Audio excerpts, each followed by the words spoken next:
Hello, welcome to the exam plus point. साथियों, हम SSC previous year question की series कर रहे थे। इसमें हम एमटीएस नॉन टेक्निकल हवलदार की परीक्षाओं के बारे में चर्चा कर रहे थे। उसी कड़ी में दोस्तों आज हम 7 अक्टूबर 2024 को पहली शिफ्ट का पेपर हुआ था, उसके बारे में जो जीके जीएस के क्वेश्चन थे उनको डिस्कस करते हैं। तो चलिए दोस्तों, बिना देरी के शुरू करते हैं। पहला प्रश्न आया था दोस्तों, वो आया था, हर्षवर्धन की बहन राजश्री का विवाह कन्नौज के मोखरी वंश के किस राजा के साथ हुआ था। दोस्तों, हर्षवर्धन की बहन राजश्री थी, इनका विवाह कन्नौज के मोखरी वंश के शासक ग्रहवर्मन के साथ हुआ था। ग्रहवर्मन, तो आपको ध्यान रखना है ऑप्शन बी अपना करेक्ट आंसर हो जाएगा। आगे बढ़ते हैं अगला सवाल है दोस्तों, जब खमीर यानी यीस्ट शर्करा को किण्वित किया जाता है तो ब्रेड में खमीरीकरण प्रभाव, यीस्टीकरण प्रभाव होता है। खमीरीकरण प्रभाव किस गैस के कारण होता है। दोस्तों, जब इसको शर्करा को किण्वित किण्वित किया जाता है तो CO2 गैस बनती है, यानी CO2 गैस के कारण है। और वो खमीरीकरण या यीस्टीकरण प्रभाव है, वो दिखाई पड़ता है, यानी ऑप्शन डी अपना करेक्ट आंसर हो जाएगा। आगे बात करूं दोस्तों, अगला सवाल है, 10 अक्टूबर 2023 तक की स्थिति के अनुसार राज्यसभा का पदेन सभापति कौन था। दोस्तों, 10 अक्टूबर 2023 को है वो राज्यसभा का पदेन सभापति। जब ये सवाल आया था दोस्तों करंट में, उस समय पदेन सभापति जगदीप धनखड़ जी थे, यानी उपराष्ट्रपति की बात कर रहे हैं यहाँ। राज्यसभा का पदेन सभापति होता है वो उपराष्ट्रपति होता है दोस्तों, और वो उस समय उपराष्ट्रपति थे, वो थे जगदीप धनखड़ जी। उस समय उस सवाल का आंसर था जगदीप धनखड़ जी। अगर ये आज सवाल पूछा जाता है, अगर आप आज आपसे पूछ लिया जाए कि आज तक की स्थिति के अनुसार राज्यसभा का पदेन सभापति कौन है, तो आप आज आंसर आ जाएगा आज के उपराष्ट्रपति यानी सीपी राधाकृष्णन जी। ये आज की तारीख में ये आंसर हो जाएगा। तो ये करंट का सवाल पूछा गया है, फिलहाल इसका आंसर था ऑप्शन ए। जबकि आज अगर पूछ लिया जाए तो इसका आंसर होगा सीपी राधाकृष्णन जी। बात करते हैं अगले सवाल के बारे में। अगला सवाल है दोस्तों, लाइसोसोम के भीतर पाचन एंजाइम किसके द्वारा बनाए जाते हैं। दोस्तों, ये बनाए जाते हैं रफ एंडोप्लाज्मिक रेटिकुलम के द्वारा। ऑप्शन डी अपना करेक्ट आंसर हो जाएगा। आगे बढ़ते हैं अगला सवाल है दोस्तों, 2011 की भारतीय जनगणना के लिए भारत के महापंजीयक और जनगणना आयुक्त कौन थे। दोस्तों, उस समय जब 2011 की जनगणना हुई थी तो भारतीय जनगणना के लिए भारत के महापंजीयक और जनगणना आयुक्त यानी कमिश्नर की नियुक्ति की जाती है। दोस्तों, वो उस समय कौन थे, तो वो थे दोस्तों डॉक्टर साहब, यानी डॉक्टर सी चंद्रमौली जी। ऑप्शन बी अपना करेक्ट आंसर हो जाएगा।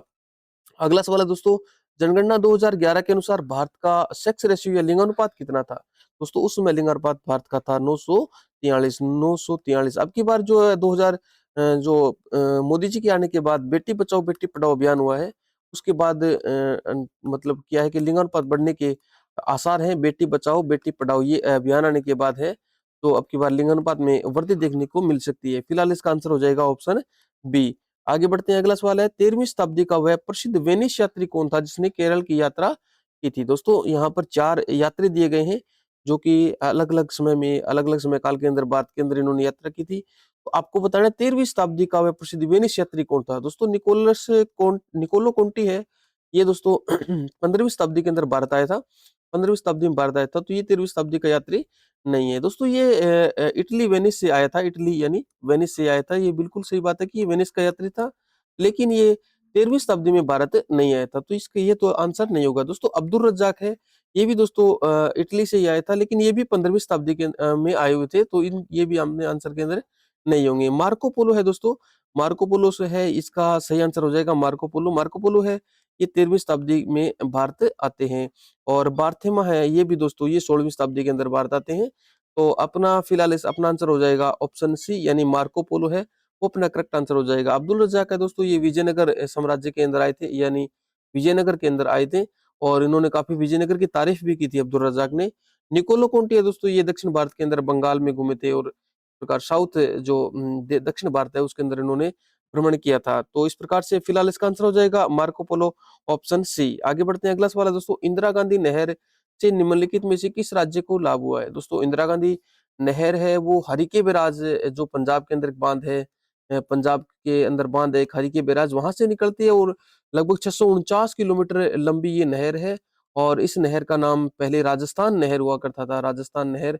और इसको बाद में 1984 के अंदर 1984 के अंदर इस नहर का नाम बदल करके इसको इंदिरा गांधी नहर परियोजना IGNP कर दिया गया। दोस्तों, इंदिरा गांधी नहर परियोजना कर दिया गया। इससे से दोस्तों राजस्थान को सबसे ज्यादा लाभ होता है इससे। ऑप्शन बी अपना करेक्ट आंसर हो जाएगा। पंजाब के बाद बीच में हरियाणा आती है, और हरियाणा के बाद ये राजस्थान में प्रवेश कर जाती है। 649 किलोमीटर की लंबाई है, दोस्तों ये आपको याद रखना है। बात करते हैं आगे अगले सवाल के बारे में। अगला सवाल है, किस तमिल सुपरस्टार ने 2 फरवरी 2014 को तमिलगा वेट्टी कज़गम टीवी की राजनीतिक पार्टी की स्थापना की थी? दोस्तों तमिल सुपरस्टार विजय है, इन्होंने 2 फरवरी 2024 को टीवी के पार्टी का गठन किया था। ये भी एक करंट का सवाल है दोस्तों, तो इस प्रकार के सवाल को याद करने का कोई औचित्य नहीं बनता है, लेकिन आज के संदर्भ में आप आज के करंट अफेयर को याद करो तो आज जिस प्रकार से पेपर होने हैं, तो उस हिसाब से आप इनको याद कर सकते हो। बात करते हैं अगले सवाल के बारे में। अगला सवाल है, जब कोई नदी अपने मध्य मार्ग में होती है तो वह कौन सा भूदृश्य या लैंडस्केप बनाने में सक्षम होती है? दोस्तों झरने बनाती है। तो झरने तो जब कोई भी नदी वो किसी भी सूरत में बना सकती है। जब वो नदी ऊपर से नीचे की ओर गिरती है तो वो झरने का निर्माण करती है, ऊंचाई से गिरती है। तो ये तो ज्यादातर प्रारंभिक अवस्था में बनता है। जब नदी अपनी प्रारंभिक अवस्था में होती है तब बनाती है। डेल्टा दोस्तों नदी जब बनाती है जब अपनी अंतिम अवस्था के अंदर होती है। जब नदी अपनी अंतिम अवस्था में होती है तो डेल्टा का निर्माण करती है। दोस्तों जब नदी अपना जल जो है समुद्र के अंदर जब डिपॉजिट करती है तो उससे पहले दो से ज्यादा धाराओं के रूप में विभाजित हो जाती है और उनके बीच का स्थान है वो डेल्टा कहलाता है। एक नदी विसर्प या मिएंडर, दोस्तों ये नदी है ये बीच में मध्य मार्ग में बनाती है। मध्य मार्ग में मिनिएंडर या विसर्प बनाती है। इस प्रकार है दोस्तों, जैसे कोई नदी चल रही है और चलते चलते और इस प्रकार से मोड़ खा जाती है और फिर बहती है आगे। तो कुछ समय के बाद ये मोड़ है ये इस प्रकार से और ये इस प्रकार से दोनों मिल जाते हैं दोस्तों। इस प्रकार एक मेंढर या विसर्प का निर्माण होता है। विसर्प में आप देख सकते हो सर्प की भांति टेढ़ी मेढ़ी चलती है दोस्तों ये नदी। तो इस प्रकार की जो है वो आकृति मध्य मार्ग के अंदर बनाती है। फिलहाल इसका आंसर हो जाएगा ऑप्शन सी। आगे बढ़ते हैं। अगला सवाल है दोस्तों, निम्नलिखित में से कौन सी मंदिर वास्तुशैली निम्नलिखित में से कौन सी मंदिर वास्तुकला की वह शैली है जिसे उत्तरी भारत में व्यापक रूप से पसंद किया जाता है? दोस्तों उत्तरी भारत में, जैसे दोस्तों भारत में अभी बताता हूँ आपको, देखिए मोटा मोटा सा विभाजन करके बता देता हूँ कि जो भारत का उत्तरी भाग है वहां पर दोस्तों नागर शैली है वो ज्यादा प्रचलित रहती है। नागर शैली। और दक्षिणी भारत के अंदर द्रविड़ शैली है वो ज्यादा प्रचलित में रही है। तो इसका फिलहाल आंसर हो जाएगा ऑप्शन ए, नागर शैली है वो उत्तरी भारत के अंदर ज्यादा प्रचलन में रही है, इनको पसंद किया जाता है। बात करते हैं अगले सवाल के बारे में। अगला सवाल है दोस्तों, निम्नलिखित में से कौन सा पर्वत शिखर हिमालय का एक भाग है? दोस्तों यहाँ पर 4 चोटियां दी गई हैं और इसमें से आपसे पूछा है कि हिमालय का कौन सा जो पर्वत शिखर है वो हिमालय का भाग है। दोस्तों धूपगढ़ ये सतपुड़ा पर्वत श्रेणी की चोटी है। सतपुड़ा जो मध्य प्रदेश के अंदर पड़ती है, तो ये सतपुड़ा है, ये हिमालय का भाग हम इसको नहीं कह सकते। तारामती है दोस्तों, इसे भी हिमालय का भाग नहीं कह सकते। तारा चोटी है, तारा अरावली की भी एक चोटी है तारा जिसका नाम है। कामेट है दोस्तों, ये कामेट है ये बिल्कुल हिमालय का एक भाग है। हिमालय की जो जो जो दोस्तों नंदा देवी के बाद दूसरा सबसे ऊंचा शिखर है वो दोस्तों नंदा देवी के ठीक बाद है कामेट का नाम आता है। तो कामेट है ये दोस्तों हिमालय पर्वत की सबसे ऊंची सॉरी ऊंची चोटियों में आती है। जबकि कलसुबाई चोटी है दोस्तों ये सॉरी जो दोस्तों कलसुबाई महाराष्ट्र के अंदर है दोस्तों। जो पश्चिमी घाट है, पश्चिमी घाट में महाराष्ट्र के अंदर सबसे ऊंची चोटी है उसका नाम है दोस्तों कलसुबाई। और कलसुबाई को महाराष्ट्र का एवरेस्ट भी कहते हैं क्योंकि महाराष्ट्र के अंदर सबसे ऊंची चोटी बोलते हैं वो कलसुबाई को बोलते हैं। याद रहेगा आपको। फिलहाल इसका आंसर हो जाएगा ऑप्शन सी।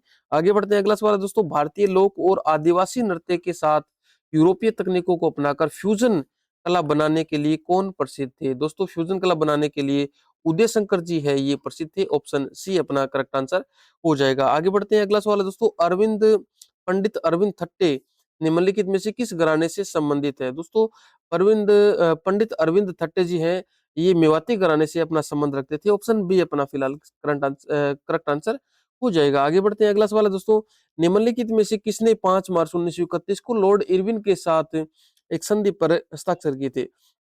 दोस्तों आपको पता है जब सविनय अवज्ञा आंदोलन चल रहा था और उसी दौरान है जो सविनय अवज्ञा आंदोलन चल रहा था उसी दौरान है कि यहाँ पर गोलमेज सम्मेलन बुलाए जाते हैं। तो दूसरे गोलमेज सम्मेलन से ठीक पहले यहाँ पर एक गांधी जी और इरविन के मध्य एक समझौता होता है जिसे हम गांधी इरविन समझौता या दिल्ली समझौता के नाम से जानते हैं दोस्तों। इसलिए इसी समझौते के अंदर ये बात होती है कि हम दूसरे गोलमेज सम्मेलन के अंदर है कांग्रेस भाग ले लेगी। तो दूसरे गोलमेज सम्मेलन में कांग्रेस को भाग दिलवाने के लिए और लॉर्ड इरविन और महात्मा गांधी जी के मध्य एक समझौता होता है जिसे दिल्ली समझौता या लॉर्ड इरविन गांधी इरविन समझौता के नाम से जानते हैं, जो 5 मार्च 1931 को दोस्तों होता है।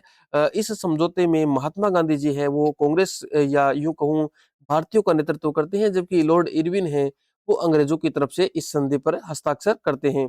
फिलहाल इसका आंसर हो जाएगा ऑप्शन ए। आगे बढ़ते हैं, अगला सवाल है दोस्तों, आरक्षित नकदी निधि अनुपात यानी कैश रिजर्व रेशियो क्या है? दोस्तों कैश रिजर्व रेशियो है वो जमा का प्रतिशत है। हम जो राशि जमा कराते हैं जो वो प्रतिशत है जो किसी बैंक को केंद्रीय बैंक के पास रखा जाना चाहिए, है ना। वो एक प्रतिशत है जो कैश रिजर्व रेशियो कहलाता है। यानी हमारा जो पैसा होता है, हमारे जो बैंक के अंदर हमारा पैसा होता है, बैंक का जो वो बैंक है केंद्रीय बैंक के पास जो अपना धन रखता है, उसे हम बोलेंगे कैश रिजर्व रेशियो, नकदी निधि अनुपात। बात करते हैं अगले सवाल के बारे में। अगला सवाल है दोस्तों, 2023 में किस टीम ने महिला एशिया हॉकी चैंपियंस ट्रॉफी जीती? दोस्तों भारत की महिला टीम ने दोस्तों ये हॉकी चैंपियनशिप 2023 में जीती थी। ऑप्शन बी अपना करेक्ट आंसर हो जाएगा। आगे बढ़ते हैं दोस्तों, अगला सवाल है, किस प्रणाली में राजस्व का भार जमींदार के स्थान पर ग्राम प्रधान या महल को दिया गया था? दोस्तों ये अलग अलग प्रणालियां हैं जो कि राजस्व को एकत्रित करने के लिए, इकट्ठा करने के लिए अलग अलग समय में प्रचलित थी। तो इन प्रणालियों में अलग अलग सिस्टम हुआ करता था दोस्तों। जैसे मैं जमींदारी प्रणाली की बात करूं तो इसमें जमींदार को, किसान है अपना सारा जो भी टैक्स बनता था वो जमींदार को जाकर के जमा करवाते थे। इसको हम जमींदारी कहते थे, जमींदारी प्रथा कहते थे इसको।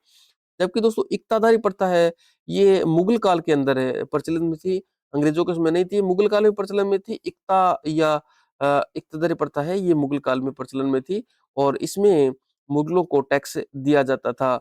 और रैयतवारी प्रथा होती है दोस्तों, इसमें क्या होता है कि किसान स्वयं जा करके और अपने सरकार को, सीधा सरकार को टैक्स देता है। तो उसे हम किसान है वो सीधा सरकार को टैक्स देता है, तो गवर्नमेंट को टैक्स देता है, तो इसे हम कहते हैं रैयतवाड़ी व्यवस्था। जबकि महलवारी प्रथा में क्या होता है दोस्तों, गांव का प्रधान होता है, गांव का प्रधान होता है, इस प्रधान को, गांव के प्रधान है, महल इस गांव के प्रधान को या गांव को बोलते हैं।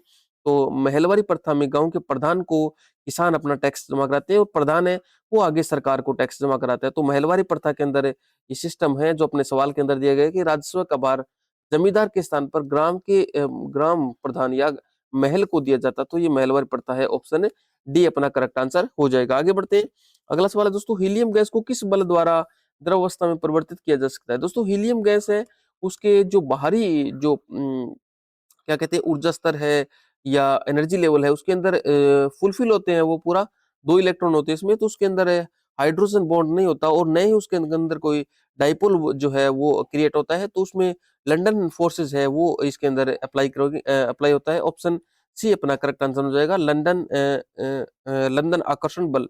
ऑप्शन सी अपना करेक्ट आंसर हो जाएगा। आगे बढ़ते हैं, अगला सवाल है दोस्तों, 1982 में नेहरू कप फुटबॉल प्रतियोगिता के उद्घाटन वर्ष में कौन सी टीम विजेता बनी थी? दोस्तों 1982 में जब नेहरू कप की शुरुआत हुई थी फुटबॉल प्रतियोगिता की, तो उद्घाटन वर्ष था, तो उसके अंदर उरुग्वे है, ये इन्होंने अपना मैच जीता था दोस्तों। ऑप्शन सी अपना करेक्ट आंसर हो जाएगा दोस्तों। यानी नेहरू कप जो है 1982 का नेहरू कप है वो दोस्तों उरुग्वे ने जीता था। ऑप्शन सी अपना करेक्ट आंसर हो जाएगा। आगे बढ़ते हैं दोस्तों, अगला सवाल है, my country my life, my country my life किसकी आत्मकथा है? दोस्तों इनमें से 4 ऑप्शन दिए आपको। इनमें से श्री लालकृष्ण आडवाणी जी की एक बुक है माई कंट्री माई लाइफ, याद रहेगा आपको। ऑप्शन सी अपना करेक्ट आंसर हो जाएगा। आगे बढ़ते हैं, अगला सवाल है दोस्तों, सरहुल मुख्य रूप से भारत के किस राज्य में मनाया जाता है? दोस्तों सरहुल एक पर्व है, उत्सव है, ये दोस्तों भारत के झारखंड राज्य में मनाया जाता है। ऑप्शन ए अपना करेक्ट आंसर हो जाएगा। आगे बढ़ते हैं, अगला सवाल है दोस्तों, कलामंडलम कृष्णन नायर किस शास्त्रीय नृत्य शैली के प्रसिद्ध कलाकार थे? दोस्तों ये कलामंडलम कृष्णन नायर है, ये कथकली के प्रसिद्ध कलाकार हैं। ऑप्शन डी अपना करेक्ट आंसर हो जाएगा। यानी कथकली के कलाकार थे कृष्ण नायर। जो कलामंडलम कृष्ण नायर है ये कथकली कला के प्रसिद्ध कलाकार थे। ऑप्शन डी अपना करेक्ट आंसर हो जाएगा। आगे बढ़ते हैं, अगला सवाल है दोस्तों, एस अब्दुल नजीर को फरवरी 2023 में किस राज्य का राज्यपाल नियुक्त किया गया था? दोस्तों ये भी करंट का सवाल है, करंट में जो फिलहाल नियुक्तियां हुई है दोस्तों, उन नियुक्तियों को आप जरूर पढ़िएगा, क्योंकि उनसे संबंधित कोई सवाल है वो परीक्षा में बन सकता है। इससे रिलेटेड एक वीडियो हमने अभी अभी कुछ देर पहले ही अपने चैनल पर डाली है, तो उसको आप जरूर देखिएगा। फिलहाल इसका आंसर हो जाएगा ऑप्शन ए आंध्र प्रदेश। आंध्र प्रदेश में एस अब्दुल नजीर को फरवरी 2023 में राज्य का राज्यपाल नियुक्त किया गया था। दोस्तों इस प्रकार आज की जो फर्स्ट शिफ्ट है, इसके एग्जाम 25 क्वेश्चन है, उसमें से आपके कितने सही हुए इसको बताइएगा। और अगले शिफ्ट के लिए थोड़ा सा इंतजार कीजिए और आपको दूसरी शिफ्ट का पेपर मिल जाएगा। प्ले लिस्ट में जाकर चेक कीजिए। Thank you.